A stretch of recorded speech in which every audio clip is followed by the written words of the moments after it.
Hello,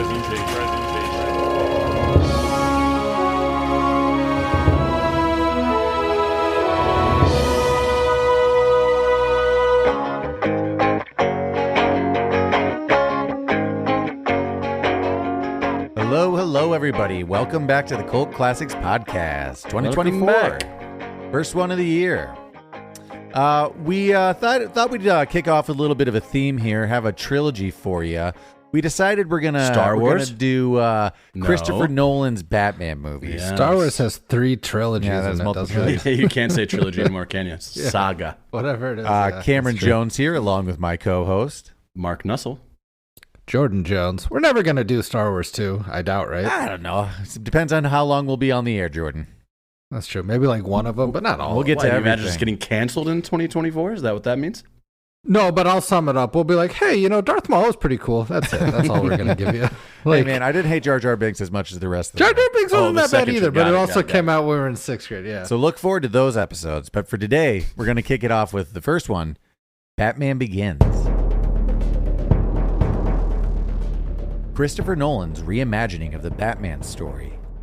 After witnessing his parents' death, a young Bruce Wayne travels the world trying to make sense of a senseless tragedy. In his journey, he comes across the League of Shadows, run by Rauz Al-Ghoul, a martial arts society whose goal is to purge the world of injustice. Finding out that their ideals don't align, Bruce returns to his hometown of Gotham City, where he takes the lessons that he's learned from the League of Shadows to create a symbol of hope for Gotham, Batman. Will Bruce be able to clean up the mob underground and deliver justice for his murdered parents? Or will the villainous foes of Gotham and his old master prove too much for him to overcome? Batman Begins. Directed by Christopher Nolan, the guy who brought you Oppenheimer, Dunkirk, Interstellar, Inception, and The Prestige. Starring Christian Bale as Batman, Michael Caine as Alfred, Liam Neeson as Ducard, Gary Oldman as Jim Gordon, Cillian Murphy as Crane and the Scarecrow, Katie Holmes, and Morgan Freeman. This might be the movie that put Christopher Nolan on my radar. I can't really remember. For sure, mainstream. Love a good origin story, and this one's well done. I mean, it's done by Christopher Nolan. It's got a lot of British people acting as Americans, if you're into that. Batman Begins. All right, cast and crew. Batman Begins is directed by Christopher Nolan, as we mentioned in the trailer. Most recently, Oppenheimer. We know him now, but what was he? What was around this time? Like, what else had he done? Prior to this, he did Memento with Guy Ritchie. Okay, that was probably his first big film, and then that was probably the one that his most. I just recently watched The Prestige. Really good with Christian Bale, Michael Caine. It's great. Like, yeah, that was great. I think that actually came out right after. It came out right after. You're right. It's in between this and. Okay, you're right. Yeah, and then he did Insomnia with Al Pacino and Robin Williams in 2002. Before this, name all of his movies that start with IN. Inception. Okay. Insomnia. Yeah. I think Cameron already said it. Yeah, I think we already got there. Yeah. Okay. Anyways, Christopher Nolan, starring Christian Bale, plays Bruce Wayne, Batman. Shout out to our sisters. Of course, he's in the Newsies. He plays Jack. Also in The Prestige. Right. Oddly enough, he was, I think, a well-known actor at this time, but he wasn't like a household name until now. Obviously, American Psycho and like 99 was. Well, right before this, leading up to this was like the mechanic, the machinist. Yeah, the machinist. Yeah, there we go. And that we'll get to that in Unverified. But so he put on a shit ton of weight and transformed. But I mean, that was like Oscar nom, so I think that kind of got him more like into the limelight, like leading up to this. But he's been acting since he was a child actor. Yeah. What's the Spielberg movie? Whatever the Sun. Oh yeah, but I can't think of yeah. You know what I really love him in? Is sort of as a side role is The Fighter. Oh, I kind of forgot about that movie. Yeah, I forgot he was in that movie too. If we're playing Christian Bale's like, hey, overlooked, forgotten movie. Oh, American Psycho. I don't know if The Fighter is in there. No, people know all that. It's Ford versus Ferrari. You want a shiny, good, fun movie? People just let that one go by the way. I like that movie. Good movie. It's actually a great movie. Michael Caine plays Alfred. Go back and see our Muppet Christmas Carol. And Miscongeniality. And Miscongeniality. I mean, there's like a billion movies we could say because he's been, he just kind of recently retired, unless Christopher Nolan can He's drag him out he's again, also but- part of the Nolan camp. I mean, he's in Inception, in Interstellar, The Prestige. He's in, a few of his films. So I think Tenet might be his last movie. I think he's retired from acting and was also in that. Really? Factual. I gotta watch. They Tenet made it then. easy on him. He played a Michael Caine type, and his name was Michael. Now you Easy see. enough. I mean, It there's was just a one million scene. movies. It's, That way you can just be like on set, Michael, over here. Yeah. I think I said this probably before, but his quote about his career is like, "I've made a shit ton of movies. I've also made a lot of shit movies." Like he said yes to everything. In his accent, that's a pretty awesome line. Liam Neeson plays Ducard. Speaking of the Phantom Menace, he's in that. I mean, the Taken movies The is kind of where he kind of had a later resurgence again. Go back How many and movies are listen those? to How Love many- Actually? Like 4 or 5 of those. And I've said it before, but I'm not a Four, I fan think. of. Love Actually. I'm not a fan of old man action movies where it's just a bunch of quick flashes because they can't, do the physicality actually. A lot of editing. Yeah, a bunch of. The first time I saw Taken, I'm like, this is awesome. And then once someone told me that, it's just all like quick flash editing. I'm like, I couldn't unsee it. And then it Hey, was but really watch hard to Jason watch. Bourne. It's a lot of quick flash editing too. He's not the only one. Okay, He's you know? all one of the scarier plane crash movies though. The Gray. The Gray. Yeah, it was different than I thought it was going to be. Expectation management problems, but it actually is a very visceral, gritty movie kind of. It's a good watch. The- Katie Holmes. I feel like we got plays- to Schindler's List. Let's name Schindler's some. Let's List, name most some good notable. movies for him. Some people don't forget, Mark. Yeah, we shouldn't. Never forget. Katie Holmes plays Rachel Dawes from Uh, Dawson's Creek. I feel nice segue and way to go. That's like the main thing I know her from. Not that I watched it, but I thought I would have known her from more, but I guess we don't. all do. It was being married to Tom Cruise, and it really stagnated her career. And then she got divorced, made a bunch of money. Cameron, we watched that movie. It wasn't from around then, but we like rewatched the movie Phone Booth with. Oh, she in that? She's like the. Colin She's like Farrell? the.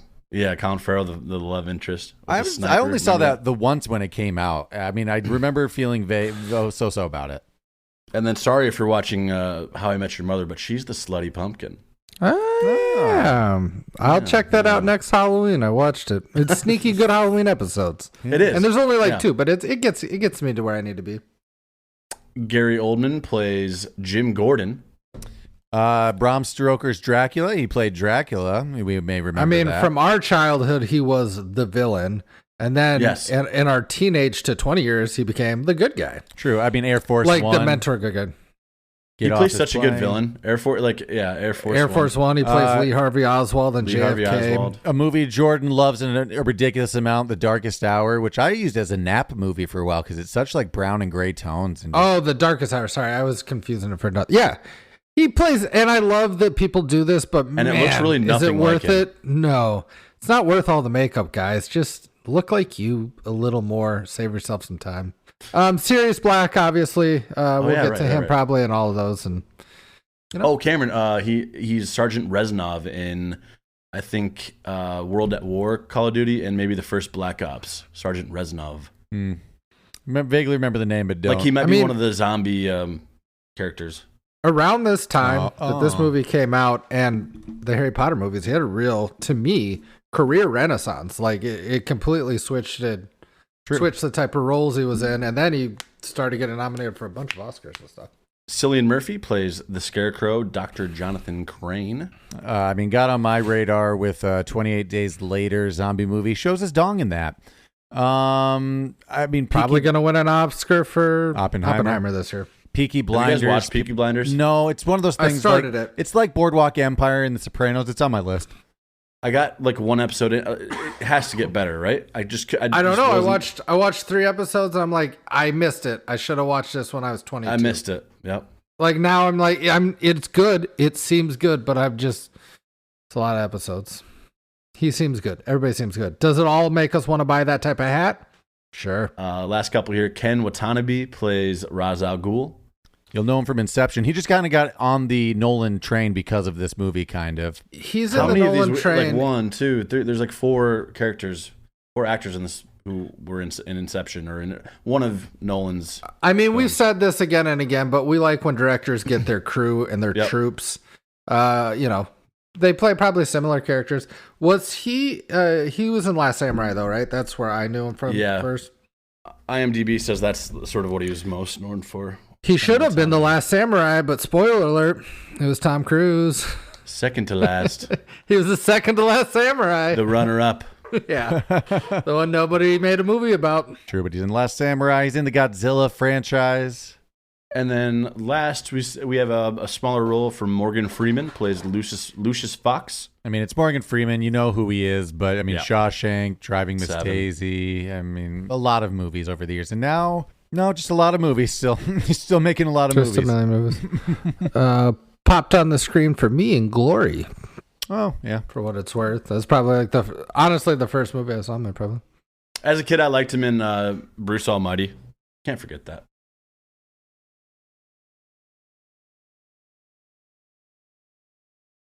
Real quick, also, Tom Wilkinson plays Carmine Falcone, the main bad guy of the Underground. You would know him from The Patriot, I believe, also British. He plays General Cornwallis. Probably got for mainstream success in The Full Monty, right? Yeah, that makes sense. Grand Budapest Hotel. Recently passed away, I think, in the last month or so. What? Mm-hmm. Oh, yeah. It says in 2023. Oh, shit. He died at the end of the last year. He was in his 70s. Too bad. Good character actor. I think, R.I.P. for what it's worth, does a pretty good American accent. I know in this one he's doing a New York. The Brits do a good American, and then who knows what Morgan Freeman always does. I think he's the voice of God, just always. The narrator, he's whatever. Just narrating whatever he says. When he was driving Miss Daisy, he was God. When he's helping out Batman, still God. I mean, that's pretty much it. Oh, Bruce Almighty, he's God. Yeah, it's actually God there. Yeah. Mm-hmm. I do want to mention. I actually have a little bit on the composers and the music. Is it Hans Zimmer? It is music by James Newton Howard and Hans Zimmer. A funny thing about James Newton Howard is he dropped out of college to tour with Elton John. Oh, kind of interesting. Some of his notable works composing are The Hunger Games, Treasure Planet, Atlantis. Oh, did he have a hand in that movie with? What's his name? I can feel Johnny Resnick. Johnny Resnick. Thank you. He probably at least met the dude from Goo Goo Dolls. I don't know. Nice. He worked with the pop group Toto too. Oh, so there's that on James Newton Howard. Cameron and Mark are big on that one. We're all in Phil Collins' corner, but the Johnny Resnick for Treasure Planet, it's a good Disney Blows song. him out of the water. Song. Well, it's a good song. I don't know about I think it's just overlooked. Nobody's blowing Phil Collins, Mark.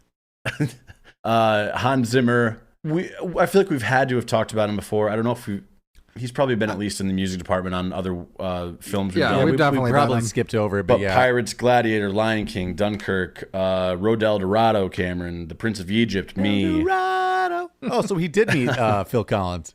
Had to have.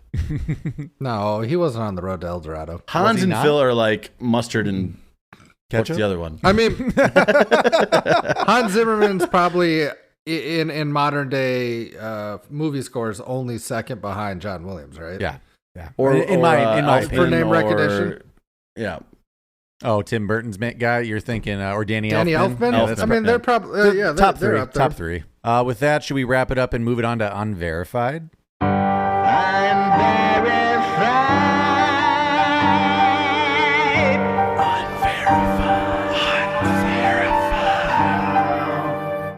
Welcome to the Cult Classic Movie Phone. It's June 15th, 2005, and currently in theaters you could have seen Mr. and Mrs. Smith with Brad Pitt and Angelina Jolie. I think I did. I did. Not a terrible movie. It's fine. Yeah, it's fine. They're making a TV show out of it now with Donald Glover and somebody else on Amazon. Oh, fun. Saw that. Shark Boy and Lava Girl with Taylor Lautner and Taylor Dooley. There's a chance you might have seen that, right? Actually, never have. Never seen it. Like a middle schooler. War of the Worlds with Tom Cruise and Dakota Fanning. Did you hear what he called you? Dude, he called you a middle schooler. Listen, that movie's like whatever, but you do yourself a favor. Just type in Tom Cruise throwing a baseball from War of the Worlds. It's awful. He's an actor. I don't know why. It's like you throwing it with your left hand, or yeah, it's like it doesn't even look like he's ever seen throwing before. So for any conspiracists out there, that's Tom surprising Cruise for is an Tom alien. Cruise, to be honest. Yeah, he's an athletic I know seeming it's guy. weird.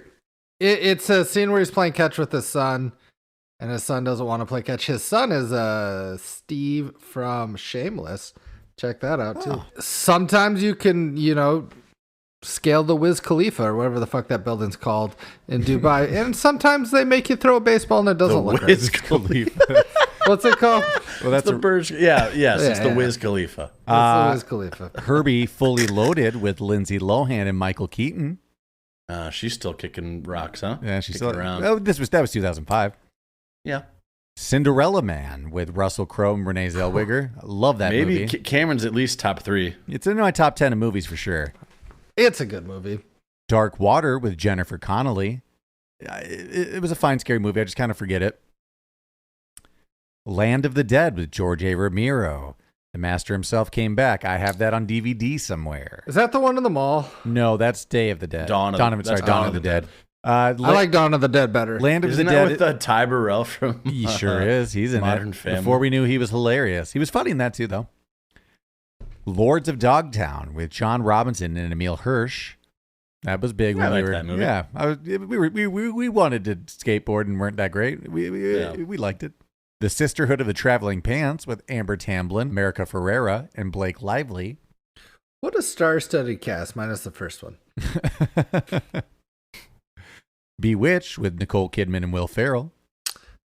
Saw that in the Manchester Theater when I worked there because it played there. It's not great. It's not great. But luckily... Weird choice. But luckily, you chose Batman Begins. Good lineup. I think Good because lineup. this movie came out when I was a senior in high school going into college, I saw most of those movies in the theater. You also worked at the theater, too, so I mean, Well, yeah, but not all those came to town, so I'm pretty sure I saw Batman Begins. As like a Ute and like a high school. This is a prime time movie going. Yeah. Especially in the world at 2005. I mean, we're going to movies. Well, you're not the only ones because this had a budget of $130 million, $150 million and made $373.7 million. So almost $374 million. Asses and Seats. That's pretty good. I mean, yeah. It's good. Damn good.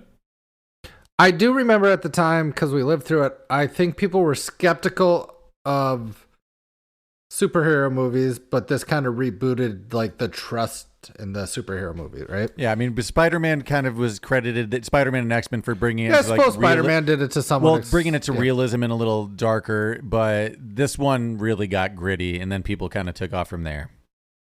Yeah, and then obviously Iron Man exploded. Whatever the fuck the Marvel. When was Spider-Man? Was that 2003? Yeah, somewhere around there. Possibly two, but just a couple years. Sort of when it became a little less campy, right? Like, yeah. It felt a little more real.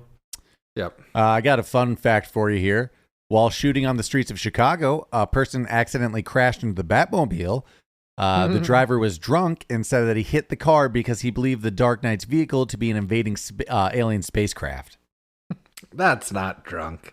That's something else. Like, well, I've been drunk, but I haven't. Like, that's not. Yeah, but you've never just been driving downtown. Imagine if you're driving downtown and you don't know what the Batmobile looks like yet. If you drunk driving lower whacker, that's what you get. Get out of there. The defense is That's true. we got something here. I'll take that case. That's true. That's true. I've got an interesting one because so I watched online some bonus features. Solid. This is more than interesting to me. Christopher Nolan was talking about writing the script and the relationship that the Batman has with the Rauz Al-Ghoul character. Mm-hmm. You know when they're sitting on the ice with the fire and he's like, "Rub your arms, your chest will take care of yourself." Vice versa, but yes. He goes, "I made that up. That's not true at all, but it sounded good. So if that's a fact, if you're watching this, he's like, don't listen to me. Since I just that write movie, scripts." I've believed that. Yeah. Cameron So think about that. Cameron Nicole is rubbing his chest. I haven't been in. My arms will take care of themselves, but I'm freezing. I haven't been in a lot of situations where I need it, but funny enough, just on that scene, the ice was really thin, and a lot of the cracks you hear were actually being picked up on audio. And the next day, the lake was completely water again. Scary stuff. Yeah. Yeah, I read that Look fact, good. and then I watched the movie, heard the cracks. I'm like, I wonder, like, that's crazy if they kept those cracks in there. Very dangerous. There's some fun Christian Bale facts, obviously, but performed many of his own stunts, but was not allowed anywhere near the Batmobile. He seems like unpredictable. Yeah, sure. I see why. Does it have keys? Like, I just hide the keys from him. Christian Bale did not like the bat suit. It was uncomfortable, but he said it helped his performance, being in a foul mood. Yeah. Also, it made you Batman. True. Like, it's a fucking bat suit. Here's a fun Christopher Nolan one that I like. He decided there would not be a second unit, so he shot the entire 129-day shoot, overseeing everything personally. I think that's in general. He's kind of his own cinematographer a lot of the times. He's also like setting up the camera shot. You know what I mean? Is he as big of a dick as like James Cameron? I think he's generally well liked and fun. Really? Okay. I think people like working with him, and he's really okay. Mm-hmm. Just for like as like meticulous as he is, it seems like he could rub people the wrong way. But that's nice to hear, I guess. I think he's more of a motivator that people are like, oh, I wanna show up for his vision. Sure, okay. And James Cameron's like, you're here for my vision. Maybe you spend a couple weeks in a submarine with Christopher Nolan, and you get a little different idea of him. True. Yeah, but here's the difference. Nobody gets to be in James Cameron's submarine. Yeah. Like he wouldn't even share 2 weeks with someone. He had lunch with Dennis Quaid. Remember that fun fact? It was they found out about 9/11 while having lunch on the Titanic in the sub. Yo, DQ, want to come down and have some BLTs on my submarine? Yeah, that happened. Oh, also, the second tower just fell. Yeah, jeez. Everybody's like, I remember where I was, but Dennis Quaid really does. He's like, I was with James Cameron. Oh my God. This is a fun one. I like when the actors themselves are actually into the project. Christian Bale said he became interested in playing Batman after a friend loaned him the graphic novel Arkham Asylum. And after he read that, he told his agent that if anyone was making a Batman movie, he wanted in to try to make it a grittier, realistic performance. To me, that feels like a press junket answer. Probably. But he probably wanted to do it because Christopher Nolan was doing it. You know what I mean? Do you get this vibe? Before they started shooting, Christopher Nolan invited the entire crew to a private screening of Blade Runner. And afterwards, he said, this is how we're going to make Batman. I get the Blade Runner reference. I think what I like about this movie, and this was his vision, it was going to be grounded in a lot more reality than any previous Batman at the time. And I think that's one thing we all like about it, is drastically, stylistically different and grounded in much more reality that you and I are accustomed to versus, like a neon rave party. But there's room for that too. I think we can all agree, and we'll get to that later. I wonder if Nolan mentioned anything before that screening, like that he brought the whole crew to. Nah, it's like Remember the Titans. Like it's like a coach. You got to surprise him. Left side, strong side. Yeah. Well, after you get to the destination, then you say your speech of like, this is why we're doing it. Why the fuck are we going to fucking Arlington Cemetery, coach? To make Batman Begins. Tour directors like him, Quentin Tarantino, Scorsese, like that. I think they reference a lot of other films and then will provide these references to their actors and be like, hey, watch these movies. It'll put you in the mood for what I'm going for here. I think Quentin Tarantino does that quite a bit more. So apparently there was a problem with the Ninja Training Academy that Liam Neeson was during that part. He's 6'4", so he towered over all of the rest of the men. So they put all the other ninjas on wooden blocks. I mean, I believe too, Christian Bale's like 6 foot. So like, I think he also had to hunch a little bit while fighting Christian Bale. No, not 6 foot, 6'4". No, Christian Bale. I think he's 6 foot. Oh, sorry. I'm sorry. So he's just a big man. Oh, and on top of weights and heights, we talked about Christian Bale losing a ton of weight for The Machinist in 2004. He's 6 foot and he weighed about 120 pounds at that time. And so welterweight. So he had to put on a ton of weight to be as big as he can be, as Christopher Nolan said. But he ended up putting on too much weight. He got so large that his friends started calling him Fat Man. So he actually had to shed 20 pounds of muscle to be Batman for this. But the big thing about this is he went from 120 pounds to about like 220 in 6 months because he won the audition or something. He cultivated some mass.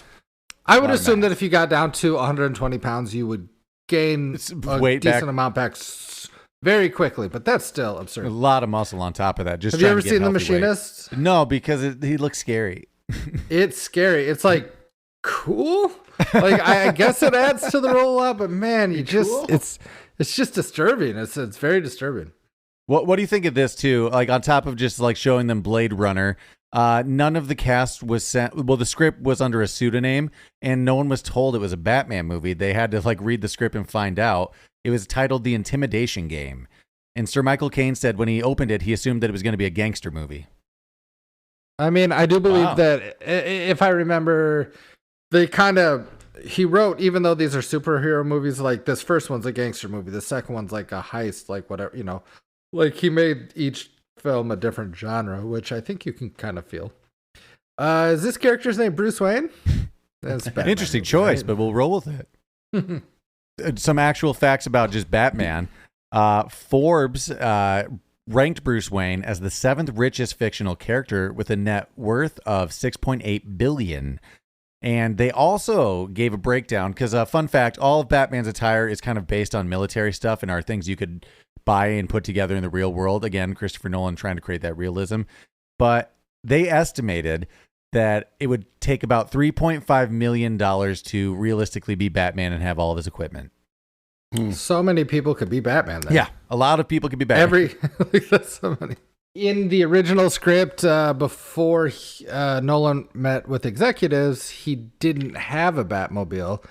And they gave him a note. It's like, you don't have to do it, but we'd sure love to see a Batmobile. He's like, I'll see what I can do.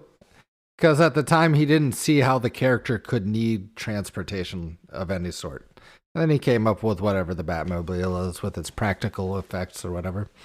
It's a cool one. With those effects, previous Batman movies used sort of different paintings and CGI and whatever. This one had no visual effects, and the Batcave was totally full to scale. Something that will continue in the next movies and be even crazier looking, except for until we get to the Bat Chat. I mean, I didn't want to get too ahead of into the next into the continuation of the trilogy, but this one does. I think probably because it's his first one.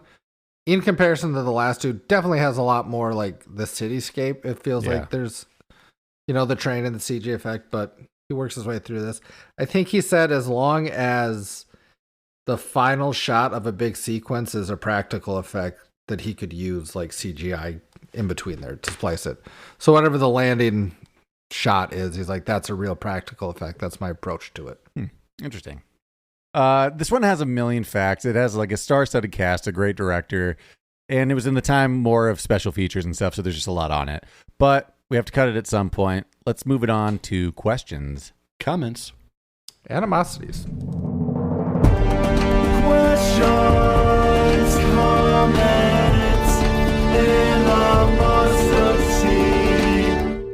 QCA. We were kind of talking off air a second ago, but this was an interesting one because it's so grounded and it's so real that there weren't a lot of notes to make, and I found myself just watching the movie a lot and thinking, shit, I should write I took something. a couple right away, and then I was a half hour in, or an hour and a half in even, and I was like, I haven't taken any notes yet.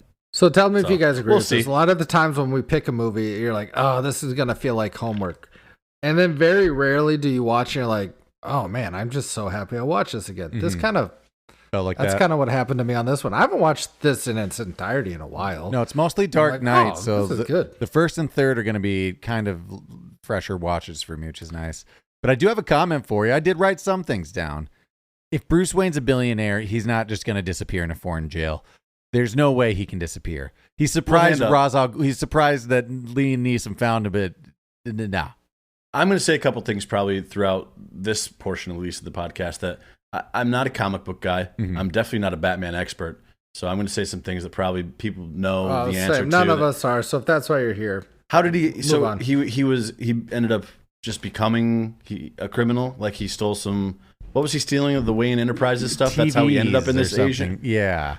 I mean, just on that, like if he's booked into a prison, then they found his identity. Like they booked him. You know what I mean? They know who this guy is. I think the biggest confusing thing is that he's doing this for he's doing this for 7 years, right? That's how long he's gone for? Yeah, most of it was prostitution, but it was PG-13 and they didn't fit that in. The big question is whatever he's doing for those 7 years, and to me that's if there's a reason for a Bruce Wayne TV show, that's what you do.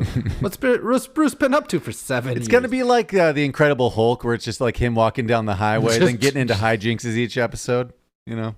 Yeah, it'd be like that. But the real question is, People allow him just to come back and not talk about it all the fucking time. I feel like there should be some legal ramifications. He's going to be on talk shows. He's going to be doing a run. Well, I guess I don't know what billionaires have to do, but like if he's having dinner with people, like 7 years is an absurd amount of time. Oh yeah, my first question at dinner is to be like, Wayne, what were you up to the last 7 years? What were you up to? Oh, you don't want to talk about it? Oh, there's a Batman now? Oh, you. Okay, I just feel like yeah.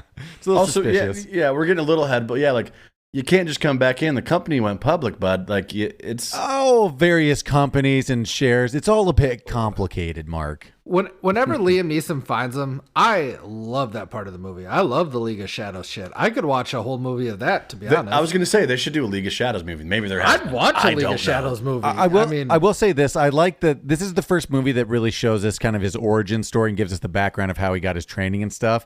And I feel not really though, because apparently I had to look this up. Apparently, he's already had like martial arts training even before the prison. This is like comic book shit. I didn't know that. There's a reason why he can take on 7 people at once in the prison. Okay. He doesn't. He's not just little Brucey Wayne. All of my perspective is coming from anything we've seen in movies, and nothing is coming from comic books because I've not turned one page. Well, I was like, why is he so good at just kicking these guys' asses in prison? Little Bruce Wayne, scared of bats. Yeah, but Mark, all those 7 years, even billionaire Bruce Wayne took karate in a strip mall. You know. Yeah, he's a yellow belt. He was doing it. You know, I do have a question. How long was he doing League of Shadows stuff? What are we thinking? Two years. You know. Okay, that's all. I'm just wondering. A couple years, I'd assume. Question though, how does Liam Neeson end up running the League of Shadows? Like 6'4". He's next up. Yeah, but I guess I have a lot of questions about how he got into this ancient Asian league. That would come up in your League of Shadows movie, Cameron, but they didn't answer it in this Batman Begins. I don't fucking know. He just is. It seems like there could have been some other people. The League of Shadows has predated that. Obviously, they were trying to, and this goes on to later in the movie, like sack Gotham with economics and stuff. So the League of Shadows has been around, we presume, a very long time. Thousands of years, they say. Thousands of years. Yeah, so who knows? You know, he bid his time. He paid his time. He executed a bunch of low-level like criminals up there. Oh, you know? I'm a coward. If I was in that situation, I'd chop off his head and then dip in the night. I disappeared then. I'm not gonna. Well, here's the question. He doesn't become an executioner, Bruce Wayne, but he definitely blows up a bunch of League of Shadows guys. Yeah. He didn't get close to any League of Shadow guy that whole time. Animosity, like evil intentions or not, that League of Shadows temple is beautiful and ancient, and you just destroyed like a very old structure. Poor form. Yeah, but he is a son of a billionaire, and that's how they act, and that's why you can't trust him, and I don't trust Batman for that reason. That's true. He grew up with a silver spoon in his mouth. Oh, also, he's not going to kill them, but he can't save them. But but he also did kill them, and he's also he also did ignite the bomb. Yeah, he killed a bunch of those people. And then also that cop chase in the first Batmobile. He the first thing he does is drive over the window portion and crush 2 cops. Like cars are flipping. He hurt a lot of officers. He throws down explosives to the cars chasing him, and he's just muttering to himself, "I'm not going to kill you. Just can't save you. I'm not going to kill you. Just can't save you." I'm just going to assume you survived flipping your car going 60 miles per hour in lower whacker. Don't you all have this Kevlar suit and an awesome car? When it flips over, you're safe. Yeah, because we all have that seat that just pulls you somehow laying forward. Don't get that quite, but I like it. If we're there already, I'm going to say I'm going to be driving the Batmobile more than not on my tummy. Yeah, me too. I'm going to be in that position more than not. Yeah, but you assume it's like a shooting mode, so it might be like thermal or something real hard to see. Though, you are clipping a lot of things. You're taking corners a little too tight or a little too wide. You're just bumping into a lot more shit, in my opinion, laying down. That's just me. Before we get too far ahead of ourselves, I kind of want to rewind back to his training back at the League of Shadows. Yeah. I know notes on that too. No ninja needs to fight on DMT. No. Well, I'm glad you brought that up because that's actually what happens to me, not with DMT, but when I just smoke weed anymore. When you stand up too quick? No. It's when I smoke weed anymore. It's like, here's your bad thoughts. I'm like, oh, no, I'm not even going to be Batman at the end of this. I did do some Googling on this. There is not a drug that is a hallucinogen that produces panic, but people can wig Aaron, out on all of them do. Yeah. What are you talking about? Specifically, it is not Every fucking drug, every drug that's hallucinative. No. Specifically, there's not a hallucinogen that also produces panic chemically. But, of course, paranoia and just like other mixture of things can heighten anxiety and stress. Jordan pops at like a little 3 milligram nicotine pouch and he just starts cold sweats. Yeah, that's any drug I've taken. I mean, I don't have like the family stuff with them, but I've definitely got some demons and skeletons in the closet. In conclusion, bad trips happen, but there isn't that flower. That doesn't exist. What if that's not even the design of the flower? It's like, Jesus, what has happened with Bruce? He's having a bad spirit walk right now, man. Yeah, this It's supposed to be ayahuasca, man. Bats. The peyote kicked off wrong. He's having a bad trip. I will say this in Bruce's defense. Yes, it's sad that his parents got killed in the alley. Mm-hmm. That's a bummer. But the scariest thing is that his dad, his dying words are, "Don't be afraid." Oh, terrifying. Jesus Christ, yeah. You take a flower in the mountains, that's going to come up for sure in your thoughts. 2 of my favorite superhero movies like have family members killed in alleys. Oh, all of them do. Most of them That's do, how you probably start fighting crime. That's where the But his dad looked at him with his dying eyes telling him not to be afraid. That's a bummer. Yeah, it turns out he just immediately inherited billions of dollars, had a great butler father. Don't worry, Dad, I won't. Yeah. You want to talk about the origin story? You could do young Bruce Wayne years. I bet that's not super exciting. They did. It's called Gotham. Oh, well, I don't watch that. Neither That's like his teenage years, though, right? Somewhat. Yeah, teenage. Who took care of him? Just Alfred. Well, before we get to the legal ramifications of how he just adopts a young boy, they're rich, so I guess it doesn't matter. But my biggest animosity, maybe the only one of the movie, is no human, Bruce Wayne, ninja skills, Batman or not, can lift Liam Neeson over a cliff with a full extension. No one's pec and bicep can just curl a human body. He just dead curled 210. The best joke of that, probably even more. Yeah, 6'4". He's a big guy. 6'4", with Kevlar or whatever the fuck. Yeah, with League of Shadow armor. To the other point, that little grappling hook that he's got on his forearm is not grabbing on ice. He's not grabbing ice. No, maybe his weight, but not 2 people. That may be the most unrealistic thing that happens in the movie. I agree. Other than maybe, I don't know if we can just signal a bunch of bats to come around a little radio device. No, that checks. Okay. that plays. Right before this is my last thing on the League of Shadows. When he's fighting Ducard, he's still high as shit. And they're kind of like, he's trying to distract him, and Ducard's kind of like hiding within the ninjas. And then he finally slices his arm, and that would kind of give him a way for Ducard to find him, right? And then he slashes a couple other ninjas to make it harder to find. I'd be the ninja to be like, ow! Also, how shitty would it be if Ducard still just picked me first, didn't see those guys? I'd be like, I had a thing though. I didn't though. I did try. Yeah, I did make that. Don't worry, Mark. There's a way. It was a good idea. There's a way to come back from that, and it's to chop off the head of a criminal. You can make up. Not everybody's going to be the League of Shadows. Okay, that would have been the least of his. Yeah, the least bad thing that Batman did if he just did that. Here's what I wonder about all of Batman's travels, and I'll bring this up probably in every movie. Mm-hmm. Is he flying coach home? How's he get back to? Is he just getting a plane ticket and sitting there? And it's like nobody recognizes Bruce Wayne, and that's all fine. Wasn't it a private jet pulled up with Alfred? It seems like he just called maybe the house and was like, "I'm alive." He's like, "I'm alive," and he's like, "Yeah, we know. I'm gonna need." Yeah, everybody knows. Yeah, we've been keeping tabs, dude. This is all over the news. Keeping pretty heavy tabs. You've gotten pretty weird, but what else are we to do? You're actually on a reality show. Speaking of unrealistic travel, I get it that you're trying to be one with the people, but if you're Rachel and the Waynes and you're billionaires, stop taking public transit and putting your safety in danger. Don't go in an alley. Have an escort to your car each time. I think the train is fine. Just are they going out back? Is that what that is? Back alley. Back entrance? Even so, the back alley of that opera is horrendous. Well, in defense of all opera houses, you go to an alley. You no, not true. Chicago Theater Alley, it's like where people go to get autographs, and it's nice and bricked and. Yeah, but if they went in the brightly other lit side of the alley, you might get shot in the alley. And it's haunted. Check out I'm Not Crazy for the Iroquois Theater episode. That is an animosity and just bad call by whatever Bruce's dad's name is. Thomas Wayne? Thomas Wayne. Tim, Bad Tom? form, Tom. I do have an actual animosity about the film itself, and it's mostly that I'm not a big fan of Christian Bale's American accent. I think he plays Bruce a little too douchey. I think it's possible, to be a nice, generous billionaire like your parents and be Batman. Like, you can just be a billionaire playboy. You're saying the character or his portrayal? A bit of both. One, I just don't like how douchey he is with like the girl. Like he could just still be like more normal. But I just also don't like his American accent.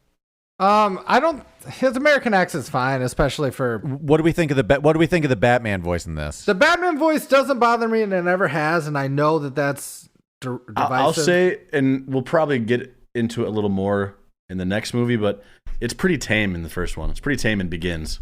It definitely gets heavier as the movies go on. But in defense of it, it's the first person to think about, I should have at least a different voice when I'm Batman. Yeah, otherwise Rich is like, nobody else Bruce? has. What the fuck, Bruce?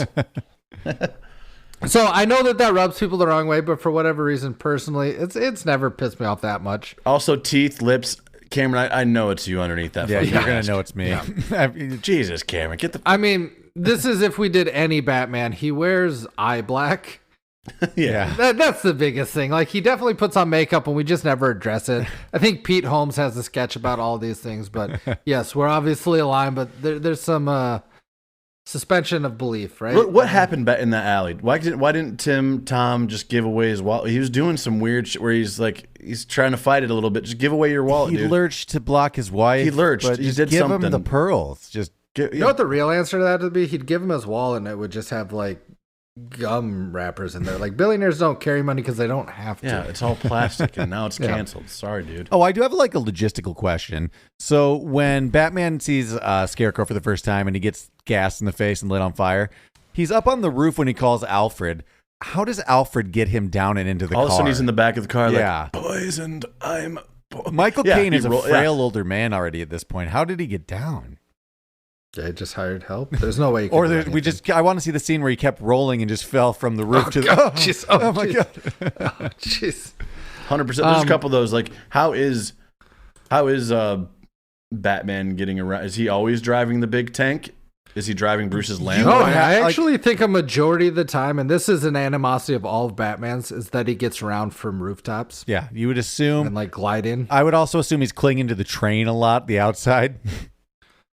I also think this the Batman films, you know what, there's a lot of similarities, oddly enough, between Batman and James Bond, because just by the nature gadgets, of them, they don't have superpowers, right? So they got to do that. What we see about Batman a lot is a lot of sitting up top real high and just looking and waiting. He's not everywhere all at once, you know what I mean? It's a gargoyle. He's just a man. Yeah. I've also thought of this. I get the Batmobile has like a stealth mode where he turns off the lights, but someone at some point with a helicopter is going to watch that just go back to the Bruce Banner cave and put two and two together. Like a news team, that helicopter's not going to lose him. They have heat tracking and shit. What's funny though is when he does run out of rooftops, he's like hiking it a mile just in his bat suit, just like he's got to fucking hoof it. Low ground. He's got to just hoof it down Wayne Manor Lane. I think this is what's funny about it though is do we get from the rooftops to boom, then we're jumping into the lake, right? We take a big jump of the commute away from us, right? Into the cave, we're you're on the saying? rooftops. Yeah, we go from downtown Chicago to all of a sudden like somewhere way out in the suburbs. Which after that he just did a lot of highway driving, right? He's like, I got 994 for the next 45. He's just stuck in traffic, like. Which is why the helicopter's not going to lose him. It's pretty obvious. 20. He may have escaped the police, but he had a lot of commute left. You don't have a mansion like that anywhere near the city. Oh, also animosity with the end of that scene. Rachel gets gassed. She's on drugs. She's pretty loopy, and then he gives her a bunch of instructions and then gives her knockout gas again, she's not going to remember a thing. She's going to wake up so doped up and in her bed. I will say, and I don't want to be controversial, but that knockout gas seemed like a Bruce Wayne thing, not a Batman thing, right? Well, he had it on the Playboy suit. billionaire stuff. Where did that come from? It's called Bruce Hifnall. I do want to say this. So I think I saw this in a bonus feature that one of the things that Christopher Nolan did was what makes this movie so good and kind of his world is every side character, every supporting character is a leading actor. Yeah. They're just like at different parts of their career. And it really does add a richness to this movie that most movies in general don't have, but on top of that, unless it's like an up and coming Dazed and Confused, and then it's not to this caliber, you know? Yeah. But like superhero movies, you don't get like every side character is a great actor. This is, it's amazing. Until the Marvel movies. Think about it. Yeah, but not like they're side characters. I guess they all have many. At some point, they become the side characters, you know? It's a dream within a dream, Jordan. But like, honestly, you can go all the way down to, I mean, every character in here is like a notable, could be leading or was in their time like a leading actor. Like we stopped a recasting, but even like some of those like cops and like mayors, so like everyone is a notable person. Yeah, and it really does make a difference if you just have really, really, really, really good actors everywhere. Yeah, we don't have a lot of animosities for this one other than just kind of like silly ones. It's a great movie. There's a reason we're doing this franchise and why we love Christopher Nolan. I have an overcompassing question. Yeah. What American city, and I know what we're going to say, and I feel like most people would maybe agree with us, but what American city do you see as the best depiction of Gotham over the years? I mean, throughout all the movies. Obviously Chicago, but Dark Knight Chicago. Yeah, because I feel like some people might say New York though would be like that could be their Gotham. I could see Detroit. I could be wrong, but I've always thought it's sort of grungy. Yeah. In quotes, Metropolis, the Superman. I've always thought that's New York. Yeah, I kind of always thought so. Yeah. And I've always thought that Gotham is like Chicago. Even when we were younger, even in the Tim Burton ones. I do have another question. This is getting the end of the movie now.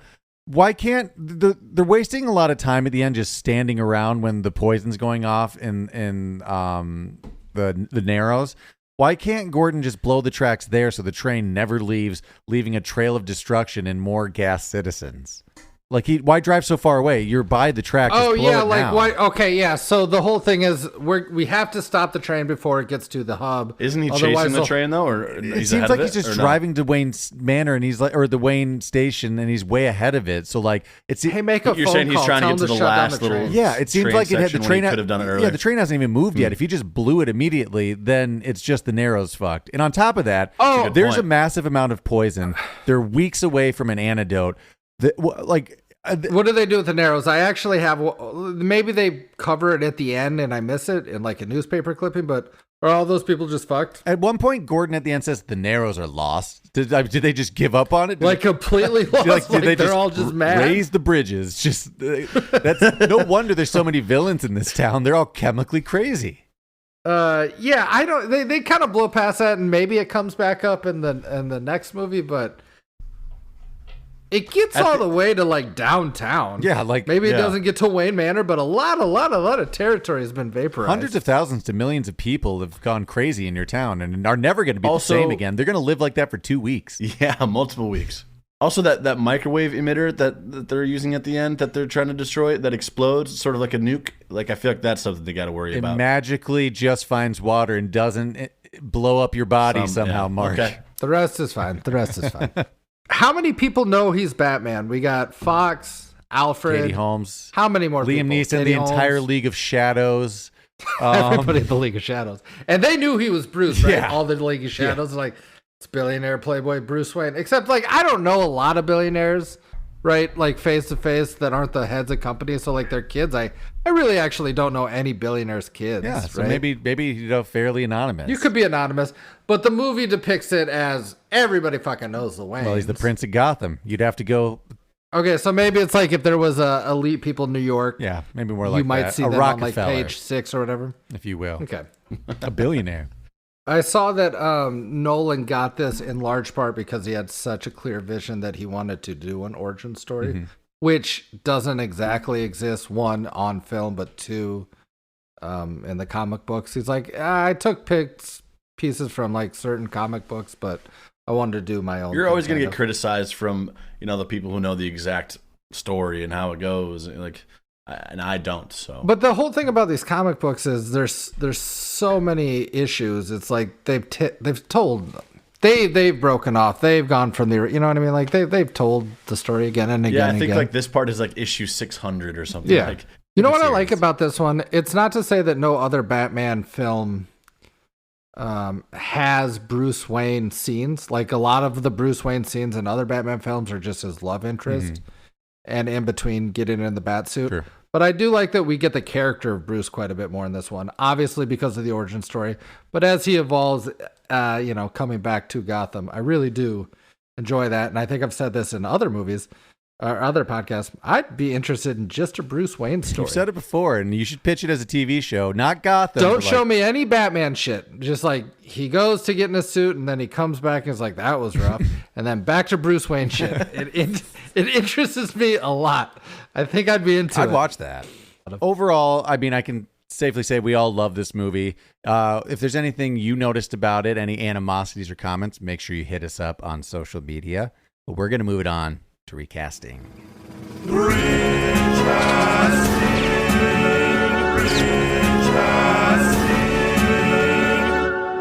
Recasting. Because we're doing the trilogy, we're going to try to keep it to one a person for any characters that are going to move it on in the franchise. So real quickly, I did forget that I love when Scarecrow gets tased in the face and he has that weird like. I did think about that. Wouldn't it be funny hearing more of him just being like, "I'm Scarecrow," because you kind of hear his voice there for a second, and it's just him. Yeah. Okay. Anyway, I digress. We're going to try to keep it to one recasting, obviously, for the characters moving on. So those characters. Like for instance, Bruce, Alfred, Jim Gordon. Yeah, we don't want to waste future episodes. So yeah, we're not going to do too many honorable mentions for this. So we'll start with someone who kind of disappears. And if you listen like this, we're going to treat it like our Back to the Future trilogy. We're going to recast each film different people. So it's kind of fun. Yep. We'll start with someone who doesn't move on, Falcone. I had a fun one. What about Christopher Walken? That is I actually fun. like that. Yeah. That's good. What do you guys have? I didn't have one, so I like yours the best. Obviously, I'm scrambling a little bit, so I'm just going to do Joe Pesci. Okay. I get it. Gangster.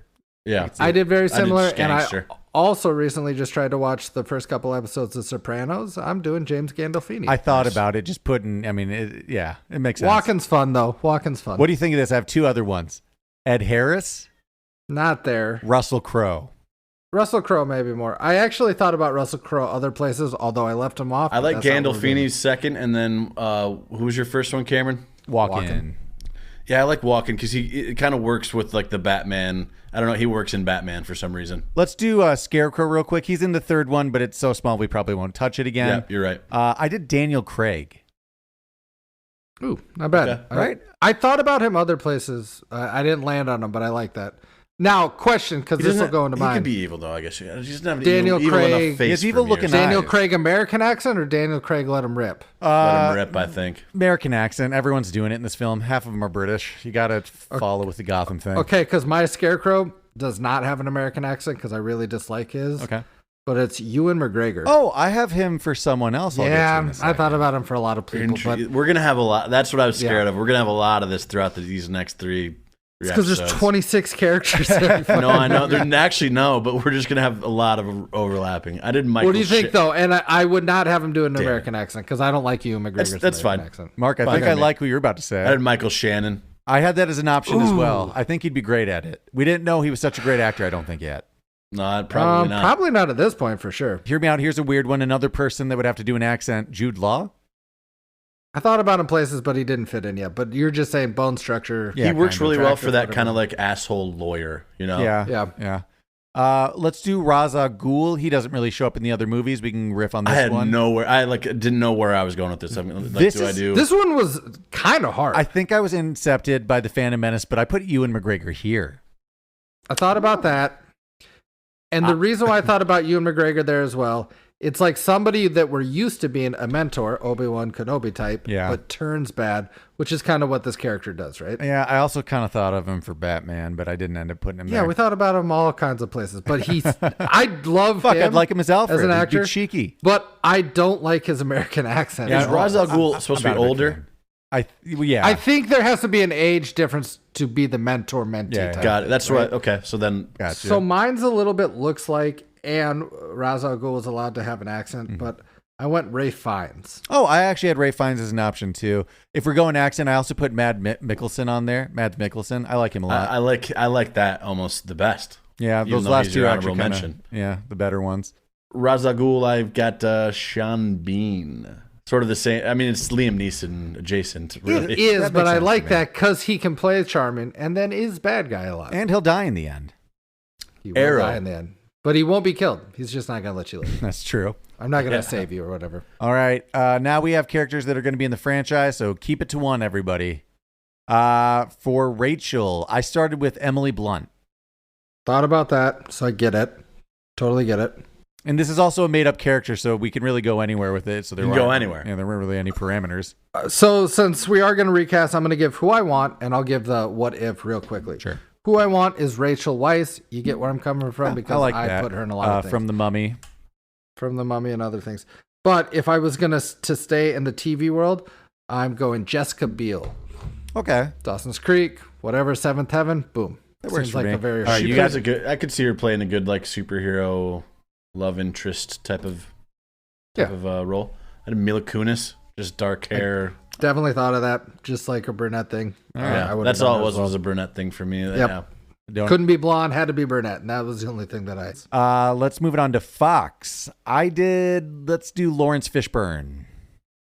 Thought about that, obviously. I like how timid or like how sweet like Fox is. Yeah. And I don't know if Fishburne can... Maybe he could. I bet he could. I don't know if this is intentional, but all the people that Bruce deals with, Fox, even Gordon to some extent, for sure, Alfred, they're all Rauz Al-Ghoul, they're all like mentor father figures to him in some capacity, right? Yeah. Mm-hmm. Maybe not as much Gordon, but... Not an evil bone in their body. Except Rauz Al-Ghoul, he's got it in his Caine, and he's a pretty bad guy. I did Forrest Whitaker. I had him as an option. Okay, I'll take him off for next week. I did Jeff Bridges. Interesting. For Fox? Yep. I could see it. Yep. I was having trouble with Fox because I just was. Well, good news. You're going to have 2 more chances at it. I love my Alfred. Okay. When we get there. We'll just go there now real quick. I'll go first, and it's Richard Harris, and he's going to kill it. That'd be good. That's a good one. I got to make him a little bit younger than our Dumbledore eras, and probably even before Count of Monte Cristo, so it's like right in some sweet spot when we still think he can move, but physically move. But Richard Harris would kill it. It's interesting thinking about a younger Alfred, though, right? I mean, Jeremy Irons in the new one. I love Michael Caine's Alfred, but honestly, my OG is that British guy from the Tim Burton era. Well, sure, that's who we're introduced for. Yeah, I don't know if people could get past like Hannibal Lecter and just the scariness of some of his roles, but Anthony Hopkins, I thought of. He could be heartwarming as well. He can, but less. You know what I mean? Know. Like, I get it, but like, I don't like it because he's such a cold character. What we're accustomed to. Don't worry, I got 2 more chances at this one. Yeah. I'm just saying, for me, I feel like Richard Harris killed it. Bryan Cranston. Ooh, God, I thought about him other places. Yeah, that's why I kind of alluded to just like some different Alfred vibe. Yeah, I get it. I could see him somewhere. I could see him being a villain in somewhere. Maybe Scarecrow. I don't know. He could actually be a good Gordon. To be honest. Well, let's move on to Gordon. I had a lot for Gordon. I like mine, Edward Norton. I definitely thought of him somewhere. I almost thought Edward Norton, like sort of now Edward Norton. Yeah. I like that a lot. Thank you. I am going, and this is a broken record, but I actually think he'd be great at it. I think Philip Seymour Hoffman would kill the Gordon role. I could see that. He can look like a burnout cop. Yeah, I miss him. Same. Yeah. I did Kevin Bacon, an older sort of weathered cop, Kevin Bacon. I get where you're going. Yeah, and he's had a resurgence in superhero movies. He came back with X-Men First Class, kind of. Oh, did he? Okay. So there we go. He can do it. With that, we're going to move it on to Bruce Batman. I like mine. Oh, man. Where do we go here? Ethan Hawke. I have thought about him. About him, so I get it. A little bit younger Ethan Hawke, not the current one, but... The weird thing about the Ethan Hawke, a lot of the hair plays into it, too. Kind of. He has slick black billionaire hair, you know? Slick black billionaire, or at least son of a billionaire. So I don't hate that. It is weird because of the characters he plays. I don't know if I can see him being the superhero part, but I can 100% see him being the Bruce Wayne part. Yeah, me too. That's mostly what I see. I will do Adam Driver for this one. Oh, interesting. That was going to be my next week. I have never thought of that. I like He's got a bit of a chin, too. The chin plays a part. You need a chin. Again, I'm going to know that's Adam Driver with the mask on. Yeah, Adam? everybody is. But you're going to just let him be Batman because, like, he's a big guy. He'd be great at it, though. Okay, well, I like yours better than mine, but I'll say mine. Jake Gyllenhaal, I've always thought he'd be an okay Batman. Oh. And I like it for the younger origin story version of Bruce. Well, we're going to have to keep it short this week because, again, we're going to be doing a lot of these characters later.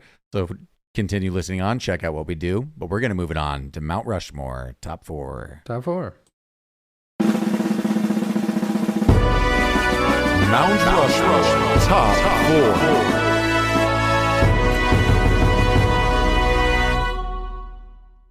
Mount Rushmore, top 4. This week, just because it's the first one, we're going to list our favorite Batmans in movies. Just best Batmans, Best right? Batmans. Keep it generic. We're going to go Jordan. We're going to go Mark, Jordan, me this week. Mark, kick it off. What's your favorite Batman?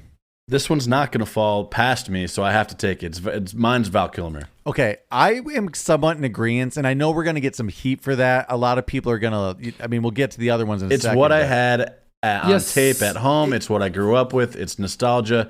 I like Val Kilmer's, and people are going to say... It was the first Batman where we were old enough for it to be like in our wheelhouse. We were too young for the Michael Keaton ones, but... they obviously are classics. You guys were. Yeah, but I totally get Mark's answer. Jordan? So for very similar reasons, albeit, honestly, to me, the Christopher Nolan movies are the best Batmans.